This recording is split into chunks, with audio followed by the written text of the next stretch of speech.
Hi hello welcome to our channel. నేను మీ శ్రీ. మీరు ఈలోపు లైక్ కొట్టేయండి. మనం కథలోకి వెళ్ళిపోదాం, సరేనా? లైక్ కొట్టేశారా మరి? ఇక మొదలు పెట్టేద్దామా? ఇష్టమైన సకుడా పార్ట్ 64. ఏంటి, హైదరాబాద్ వెళ్ళిపోతున్నావా? విజయ్ ఆశ్చర్యంగా అరిచాడు. ఏమైంది ఏమో అని వేద హడావుడిగా పెట్టొస్తోంది. ఆ రోజు తాగి ఏమైనా వాగి చచ్చావా ఏంటి అని అడిగాడు హర్ష అనుమానంగా విజయ్ని చూస్తూ. అరే బావా, గట్టిగా అరిచాడు విజయ్. చిరాగ్గా మొహం పెట్టాడు హర్ష. ఎంత మాట, తాగితే నీలాగా అన్నీ మర్చిపోతానా ఏంటి? ఈ విజయ్ అంటే స్ట్రాంగ్కే స్ట్రాంగ్ అన్నాడు ఛాతీ పెంచి గర్వంగా. చిరాగ్గా చూస్తూ, ఓవర్ యాక్షన్ తగ్గిస్తే బాగుంటుంది. ఇంకా ప్యాకింగ్ ఉంది, మన వాళ్ళందరికీ చెప్పేసి నీ దగ్గరికి వచ్చాను అన్నాడు హర్ష. నైట్ పార్టీ చేసుకుందాం బావా, విజయ్ గారంగా అడిగాడు. వచ్చి వేదకు చెప్పు, చూపురు కట్ట తిరగేస్తుంది అన్నాడు హర్ష. పెళ్ళానికి భయపడ్డా ఎప్పటి నుంచి నేర్చుకున్నారా? వెటకారంగా అంటున్నా విజయ్ డిప్ప పగిలేలా ఒక్కటిచ్చాడు. వెదవ, ఒంటికాయ సొంటి కొమ్మివి, నీకేం తెలుసురా? అది భయం కాదు, వేదకి నచ్చదు అంతే అన్నాడు హర్ష. అయితే నన్నంత మాట అంటావా? చూస్తూ ఉండు, ఈ సంవత్సరం తిరిగేలోపు పెళ్లి చేసుకుని అంటున్న విజయ్ మాటలు కట్ చేస్తూ, 4-5 కంటావా వెటకారంగా అన్నాడు హర్ష. బావా, విజయ్ అరిచాడు.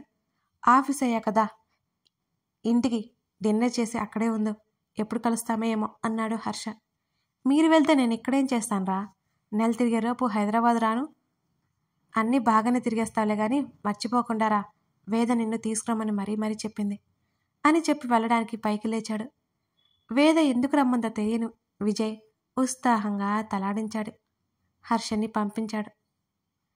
నీ కొడుకు అని మాలవికతో, మీ అల్లుడు అని రేవతితో, లేకపోతే ఏదోలా దూరంగా పెట్టి మాట్లాడుతుంది కానీ ధరణి ఇలా ఎప్పుడూ పిలవలేదు. రేవతి మాలవిక మనసులో చింతపోయింది. గగన్ ధరణి ఒకరికొకరు కాస్త దగ్గరయ్యారు. ఎవరికి వారు అనుకున్నారు కానీ వాళ్ళు బయట పెట్టలేదు. పిల్లల్ని అడగకుండా వాళ్ళిద్దరూ నిర్ణయం తీసుకోకూడదని అనుకున్నారు. వస్తాడు ఎర్లీ మార్నింగ్ అని అంది మాలవిక. ధరణి తల ఊపి నిద్రొస్తుందని చెప్పి గదిలోకి వెళ్ళిపోయింది. మరుసటి రోజు ఉదయం రాలేదు గగన్. అతను వచ్చేసరికి మధ్యాహ్నం అయిపోయింది. మాలవిక, రేవతి దగ్గర ధరణి ముగ్గురు రేవతి గదిలో ఉన్నారు. తన తల్లి, తన అత్త చీరలు, నగలు అవన్నీ చూసుకుంటూ వాటి గురించి ఏవో మాట్లాడుకుంటుంటే ధరణి ఆలోచనలు ఏటేటో ఉన్నాయి. మామ్! హాల్లో నుంచి గగన్ పిలుపు వినిపించగానే ఎక్కడవక్కడ వదిలేసి ఇద్దరూ లేచి బయటికి నడిచారు. ధరణి గుండె విపరీతమైన వేగంతో కొట్టుకోసాగింది. తెలియకుండానే అరచేతుల్లో చిరుచెమటలు పుట్టే. ఆమె బయటికి వెళ్ళలేదు, అక్కడే ఉంది. బయట నుంచి మాటలు సన్నగా వినబడుతున్నాయి. సడన్గా ఎందుకు రమ్మన్నారు? గగన్ మాటలను బట్టి ఎందుకు అంత సడన్గా వచ్చారో అతనికి కూడా తెలియదని ధరణికి అర్థమైంది. తర్వాత మాట్లాడుకుందాం, ఇప్పుడే కదా వచ్చావు, వెళ్ళి ఫ్రెష్ అయ్యిరా. మాలవిక గదిలోకి వెళ్ళమండం వినబడుతూనే ఉంది. సరే త్వరగా చెప్పండి, మళ్ళీ నేను రేపటికి రిటర్న్ అవ్వాలి అని చెప్పేసి తన గదిలోకి వెళ్ళిపోయాడు. ధరణి బయటకొచ్చింది. అతను లేకపోవడంతో తన గదిలోకి వెళ్ళిపోయి తలుపు వేసుకుంది. తను తీసుకున్న నిర్ణయం కరెక్టేనా? ఆమె ఆలోచించుకుంటూ గదిలోనే అలాగే ఉండిపోయింది. భోజనం చేస్తున్న సమయంలో కూడా ధరణి కనిపించలేదు గగన్కి. వచ్చిన దగ్గర నుంచి ఆమె ఎక్కడా కనిపించకపోవడంతో బయటికేమైనా వెళ్ళి ఉంటుందేమోనని అతను అనుకున్నాడు. వచ్చి రాగానే ధరణి గురించి గగన్ అసలు అడక్కపోవడంతో ఆశ్చర్యం కలిగింది రేవతికి. చెప్పండి, అంత త్వరగా ఎందుకు రమ్మన్నారు? సోఫాలో తల్లి పక్కన కూర్చుంటూ అడిగాడు గగన్. ఇప్పుడు కాదు, ఈవినింగ్ చెప్తాను. కొడుకు చెంప తడిమింది మాలవిక. అయితే ఈవినింగ్ వచ్చావని కదా? తల్లి వైపు చూస్తూ భుజాలు కదిలించాడు గగన్. మీ అత్త ఇంట్లో ఒకరోజు కూడా ఉండవా? వెంటనే అడిగింది రేవతి. టైం ఉండట్లేదత్తా అన్నాడు చాలా సింపుల్గా. నువ్వు అనుకోవాలి గాని టైం ఉండక ఏమవుతుంది? రేవతి ఊరుకోలేదు. సరే, నీకోసం రేపటి వరకు ఉంటానులే, రేవతి భుజం చుట్టూ చెయ్యేసి చెప్పాడు గగన్. నా కోసం అయితే 2-3 రోజులుండాలి, ఇవాళ వచ్చి రేపు వెళ్ళడం కాదు అని అంది రేవతి. నెక్స్ట్ టైం అత్తా అన్నాడు. మాలవిక నవ్వుకుంటూ చూస్తోంది వాళ్ళిద్దరిని. సరే అయితే, నాకు కాస్త పని ఉంది అంటూ పైకి లేచాడు. ఇక్కడ కూడా నా రెస్ట్ తీసుకున్నా అన్నా? రేవతి మాటకి జర్నీ అంతా రెస్ట్నే కదా అత్తా అని డాడీ మామయ్య వాళ్ళు ఎక్కడికి వెళ్ళారు అని అడిగాడు. పొద్దుననగా వెళ్ళారు, సాయంత్రానికి వస్తామని చెప్పారు, ఎక్కడికో చెప్పలేదు అని అంది రేవతి. తెలియదన్నట్టు భుజాలు కదిలించింది. ధరణి ఎక్కడ రేవతి? మాలవిక మాటలకి అతని అడుగులు ఆగిపోయాయి. గదిలో ఉన్నట్టుంది అని వాళ్ళిద్దరూ మాట్లాడుకుంటుండగానే అతను 2 మెట్ల చొప్పున ఒకేసారి ఎక్కి పెద్ద పెద్ద అంగులతో పైకెళ్ళిపోయాడు. ఏమైంది ఈ తిక్క మొహానికి అని అతని ఫీలింగ్. గదిలో ఏం చేస్తుంది? ఒకసారి చేతుకున్న వాచ్ వైపు చూసుకుని ధరణి గది వైపుకి అడుగులు వేశాడు గగన్.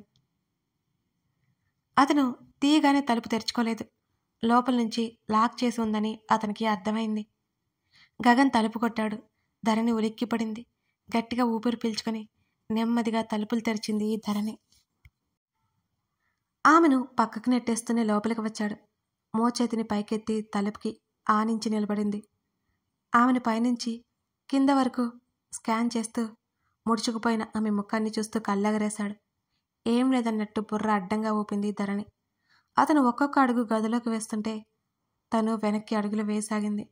ఆమె ప్రవర్తన అతనిలో అసహనం, చిరాకుతో పాటు ఏదో జరిగిందనే అనుమానం కూడా మొదలైంది. తర్వాత గదిలోకి వెళ్లే ముందు ఓ చిట్టి లైక్ కొట్టేయండి మర్చిపోకుండా. లైక్ కొట్టేశారనే అనుకుంటున్నాను. ఓ చిట్టి లైకే కదండి, సరేనా? కొట్టేయటి మరి. ఇక కథలోకి వెళ్ళిపోదాం. వెనుకున్న స్టడీ టేబుల్ కారణంగా ధరణి అక్కడే ఆగిపోయింది. ఆమె ప్రవర్తన అసహనం తెప్పిస్తుంటే ఆమె రెక్క పట్టుకుని లాగి పక్కనే ఉన్న గోడకి లాక్ చేశాడు. ధరణి గుటకలు మింగుతూ తల ఎత్తి చూసింది. అందరూ ఉన్నారు, తప్పుగా అని అతని చూపులకు ఆమె మాటను మధ్యలోనే ఆపేసింది. ఏంటి నీ బాధ?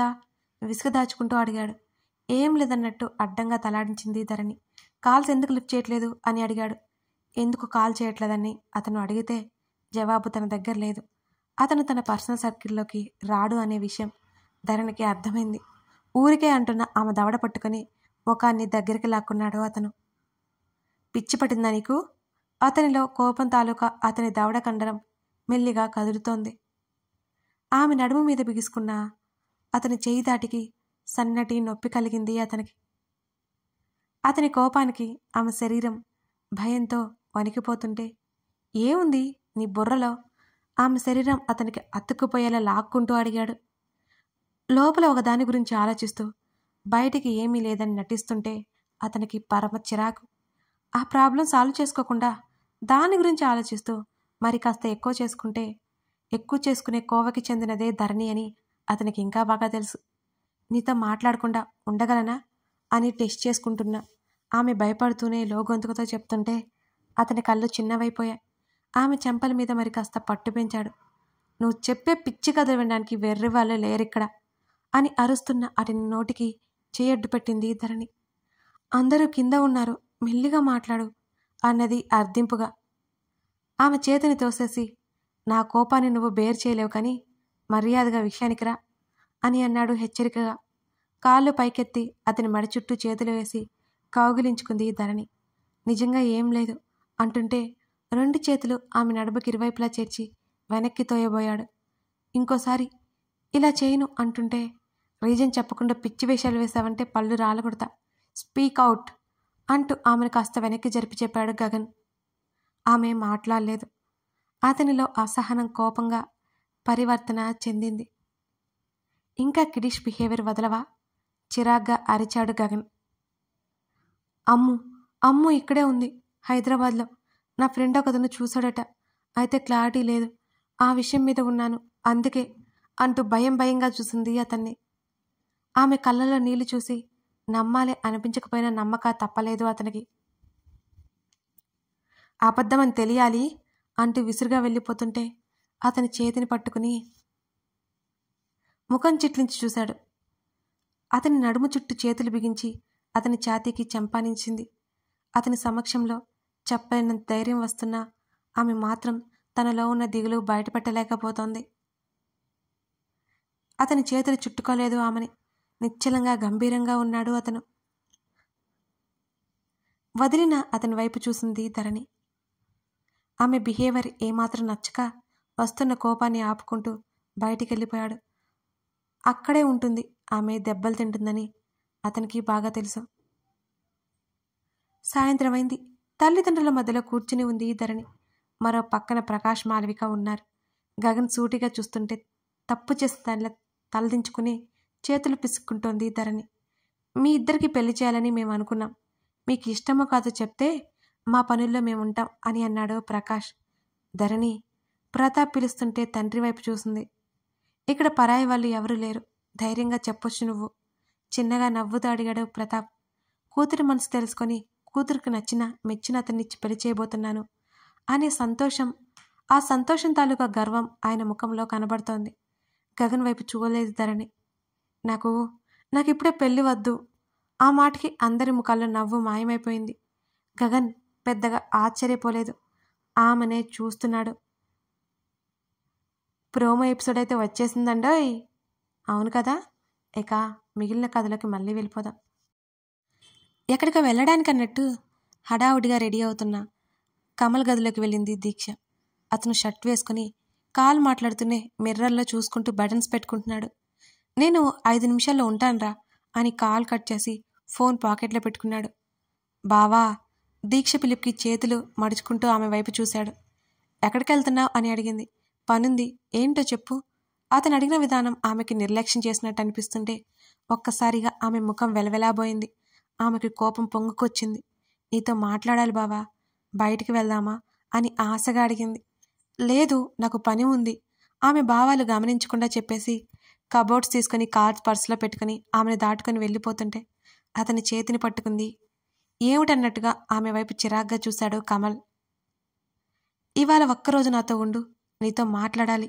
నేను రెడీ అయి వస్తాను, మనం బయటికి వెళ్దాం అని మొండిగా అతని వైపు చూస్తుంటే విసురుగా చేతిని వదిలించుకున్నాడు. పిచ్చా నీకు? వెళ్ళాలి అని చెప్తే అర్థం కాదా? మరింత గట్టిగా అరిచాడు కమల్. అవమాన భారంతో ఆమె కళ్ళల్లో నీళ్లు వచ్చాయి. నీ లిమిట్స్లో ఉంటే బాగుంటుంది, అంతే చిరాగ్గా చెప్పి అక్కడి నుంచి బయటకు వచ్చాడు కమల్.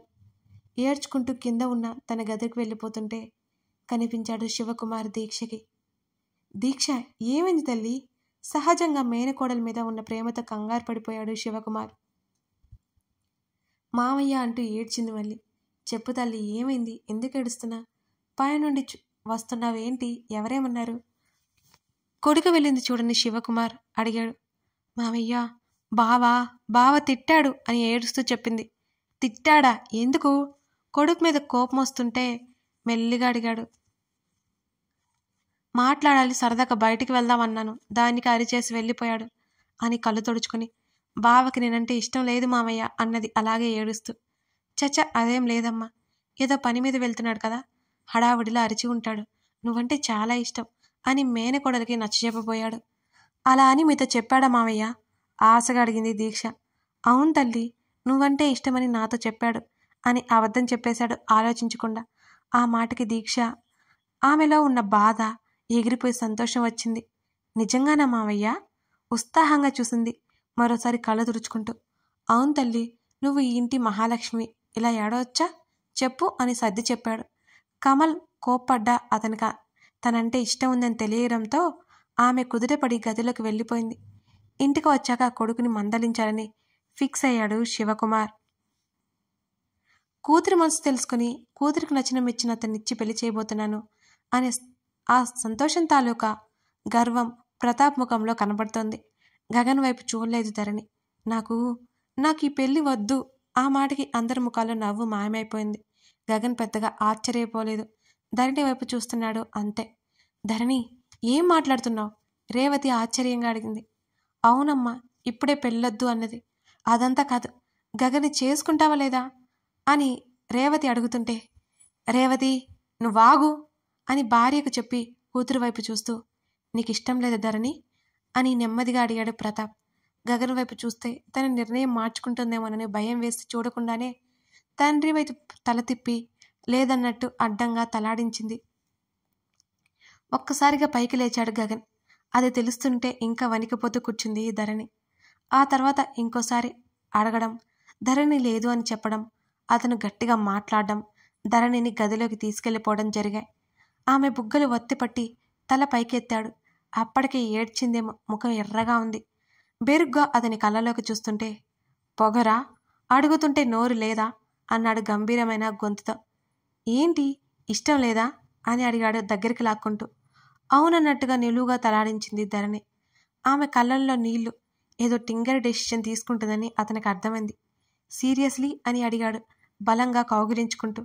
అవును అన్నట్టు మళ్ళీ తలాడించి కళ్ళు ఎత్తి అతని ముఖంలోకి చూసింది ధరణి. మరి దీని సంగతేంటి? ఆమె మెడల నుంచి మంగళసూత్రం బయటికి లాగాడు గగన్. కథ కొనసాగుతోంది. అవాక్కయ్యారా గురుగారు? నిజంగానే షాకింగ్ న్యూస్ కదా. ఇంతకీ గగన్ ధరణిని ఎప్పుడు పెళ్లి చేసుకున్నాడు? పాపం మా వాడు జెమ్ అండి, జెమ్. చాలా అపార్థం చేసుకున్నారు కదా మీరు.